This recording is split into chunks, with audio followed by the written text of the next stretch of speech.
Are you a CEO that suffers from imposter syndrome? Maybe there's these little voices in your head that say, you don't deserve this. You're not good enough. You didn't get here by yourself. That's sheer luck. Well, guess what? If you're suffering from this, you probably feel like a fraud and you probably are lacking confidence and self-worth on some level. And I'm gonna show you how to overcome this in this video. So make sure you keep watching. Now, if you're struggling with imposter syndrome and you feel like you're alone, trust me when I tell you that this is very common in high achievers. And all that you need to know before continuing this video is that those voices that are in your head telling you that you just got lucky or that you're a fraud are a complete lie. I want you to know that the accolades, the awards, and the achievements that you've earned are well-deserved. You are capable, and it's you that created this life for yourself. So it's time for you to take ownership. Keep watching to learn how. All right, so step one to silencing your inner critic is all about reframing your thoughts. Now, when that voice comes into your head and says, you don't deserve this isn't for you, you're living someone else's life. I want you to actually sit with that and ask yourself, based on everything that you're examining right now, maybe it's an award, it's a promotion, maybe there's some kind of recognition taking place. I want you to actually sit with what that is. And I want you to ask yourself, what have you been through to create that?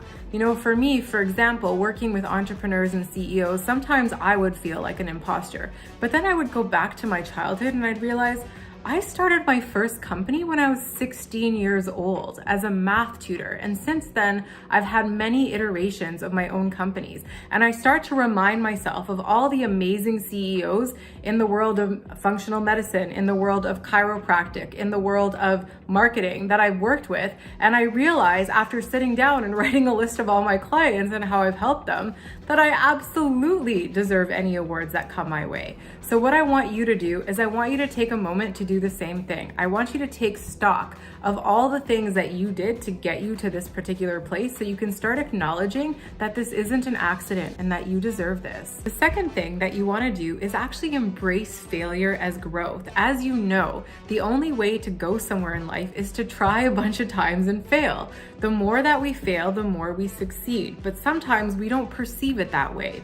What I want you to do in this moment is take stock of all the times where you failed and recognize what you've actually learned from those failures. Sometimes you might not even realize how many different versions of effort you've had to put into something to get a particular outcome. You can take a moment right now to stop this video and actually write down all the times where you perceived you experienced failure and all the corresponding lessons that you learned that you then applied to your next action forward to get you to where you are today.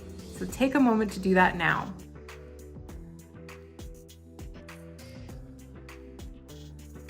So in step 3, we want to put a complete end to comparison. They say comparison is the thief of joy. Well, the truth is that if you keep comparing yourself to others, you might feel like you're falling short. But if you actually compare yourself to who you were yesterday or the year before or even 5 years ago, you may actually start to appreciate all the milestones that you've overcome. You may see some of the challenges that you endured and all the things that you had to strategize and resource in order to overcome those challenges. Well, those are the things that make you who you are today. So if you can take a moment and just recognize who you were last year, who you were the year before, and who you were 5 years ago, and write down some key elements that you notice, you will recognize how much you have actually changed and how beautiful it is to just compare yourself to your former self moving forward. So make that commitment to yourself, and I promise you, you will feel so much happier inside. Now, the fourth element here is to actually share your feelings. Maybe you have a coach or a peer group or anyone that you consider a mentor who you can actually open up and speak to about this imposter syndrome. When you open up and you talk about it, you might be surprised that other people actually feel the same way. This will not only make you feel less alone in the world, but it'll help you to actually see yourself from someone else's perspective who sees you in a higher light. This will also help to soothe those doubts and those fears that you're just not good enough. Now, the fifth element and the final element is for you to actually learn how to celebrate your wins. Whether they're big wins or small wins, it's so important for you to acknowledge that you have made progress and that you have something worthy of celebrating. Now, that thing could feel silly to you, but if you actually take a moment to celebrate it, however you feel, this can actually start to reinforce a pattern in your brain that says, hey, I did a good job. And when you feel like you've done a good job, guess what's gonna happen? You're gonna have this surge of energy. You're gonna wanna keep going. For example, before, when I was thinking about starting this YouTube channel, I was getting perpetually frustrated. You see, I have a 10-month-old. She's gorgeous, she's amazing. And when I'm at home with her, I'm able to take my calls and do the things that I need to do in order to run my business. However, when it came to actually filming recordings and this particular YouTube channel, I needed a ton of space in order to actually dive into the subject and allow myself the opportunity to just think without any noise in the background. Now, the thought of doing this really scared me. But what I did was I actually booked a home away from home for just a few days so that I could actually fine-tune my energy and really focus on you as a CEO and how I can serve you at my highest capacity. This caused me so much inner turmoil before I did it. And the reason is because I've never been away from my daughter for more than even a full day since she's been born. So this was something that I really had to sit with for a really long time.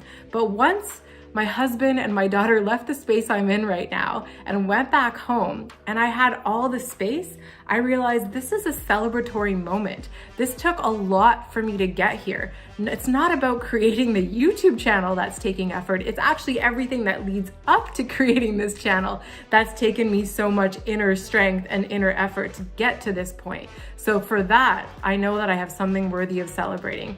Please share with me, what are you celebrating in the comments below? I would love to hear it and celebrate you too. All right, so as we conclude, I want you to say this out loud with me. I am where I am because I achieved it. I am where I am because I achieved it. I am where I am because I achieved it. Great work, everybody. I'm so excited to see you in the next video. Make sure to keep watching. I've got so much great information for you. I hope this video was helpful and I look forward to seeing you again very soon. Hey, thank you for watching. I hope you enjoyed the video. If you're interested in more transformational content for CEOs, be sure to click on the link in the description box below. You will get access to all of my free live upcoming webinars where I help support you at a deeper level. See you then.